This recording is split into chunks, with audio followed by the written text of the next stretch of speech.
The following program contains scenes of nudity and mature subject matter intended for adult audiences. Viewer discretion is advised.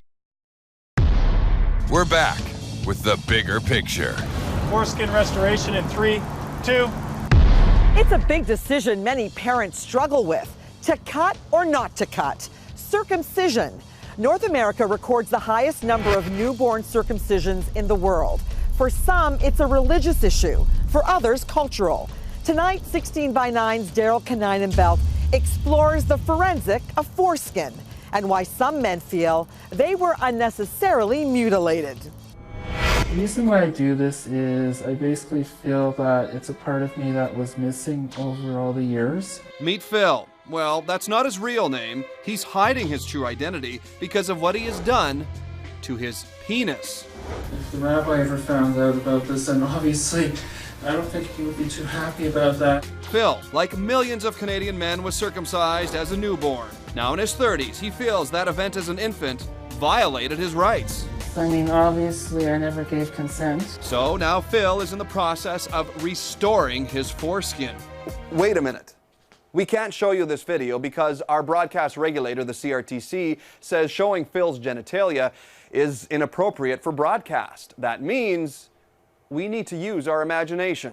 That brings us to this kitchen, where I have a banana, a balloon, and 2 O-rings. So let's imagine this is Phil's penis. This is what he does to restore himself. He puts these rings over the end of his penis, and the skin that he has left after the circumcision he had as a newborn, he basically pulls that and stretches it through those rings. And these rings prevent it from stretching back. And there are other devices which tug the skin. Some men use tape, others attach weights. I feel that it's a part of me that was missing over all the years. And I feel by doing this, I feel like I have more confidence in myself. He's not alone. Organizations for restoring men popping up in the United States, Down Under, South Africa, and even Europe. You should be given a choice. The cream is going to go on the local area of the skin where the needle punctures will go. Today, the parents of Abdul Mohamed Bukhari are making that choice. 16 by 9 was granted exclusive permission to film the boy's surgery at the Jesson Circumcision Clinic in Toronto. I know, that was strange. The nice thing is they usually stop as soon Don't as you worry. Dr. Aaron Jesson says this is all routine for a healthier baby. The only problem with circumcision is that we like to do it in infancy. In rare cases, people grow up and they're upset by it, but it is possible to regrow. And the boy's parents? It's a thing that we know that it's supposed to be done. It's necessary. So I know he's gonna go through a little bit of pain. He'll be fine. I know it's okay. I feel good about it. We believe it to be a commandment directly from God. For some, it's a matter of faith. Dr. Mark Greenberg is also known as a moil, someone who performs circumcision in the Jewish tradition on the 8th day. This technique, I could do a circumcision in approximately 1 to 2 minutes. A tradition that dates back centuries. To keep uniformity in the family. It's also adopted by the Muslim faith, elements of Christianity, and centuries later, and still being debated. But faith aside, listen to this mommy's group 16 by 9 visited. We couldn't find actually any real medical reasons for circumcision. It was an easier choice for us in terms of keeping clean, and I think it was also, my husband is, so it was, they're like daddy that way. Then there's the debate in showers and locker rooms. What if your boy doesn't look like the other boy?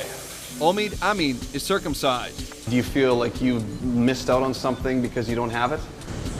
No, I don't feel left out. It's just a piece of skin that gets cut off that personally I think is a great thing. It's anything but a little piece of skin. And that's where Winnipeg pathologist Dr. John Taylor enters the debate. What people should realize is that circumcision removes extremely valuable sexual tissue with a very specific sexual function that can be measured. This sexual reflex has everything to do with the reproductive functions of the penis. And Phil couldn't agree more. Sexual enjoyment is also more pleasurable too. But that raises some red flags for sex analyst Corey Silverberg. When we talk about feeling sexual pleasure, we are talking about a psychological experience and a physical experience. Here's what the Canadian Pediatric Society says. Circumcision of newborns should not be routinely performed. But since 16 by 9 asked the question, now the Society says we are currently reviewing our position statement on circumcision. Globally, the World Health Organization estimates 30% of males are circumcised. Religion and perceived health benefits the biggest reasons. In Canada, the rate is as low as 20%. Politics and lobby groups undoubtedly play a part in the issue, and such is the case a world away in Africa, where philanthropy money from organizations like the Bill Gates Foundation help the World Health Organization fund free circumcisions for adult males. And the New England Journal of Medicine just completed a study this past March and found that male circumcision actually decreased HIV infections by up to 60%. There's been more research to show that yes, there are medical benefits to circumcision, less transmission of sexually transmitted diseases with HIV, and there is a reduced rate of penile cancer in circumcised males. There are a lot of questions about that research that have yet to be answered. And so methodologically, like, is that research sound? For Phil, the only research he needs is dangling right in front of him. When people look at what you're doing, Phil, they may look at this and say, that's a bit extreme. It's a bit crazy even.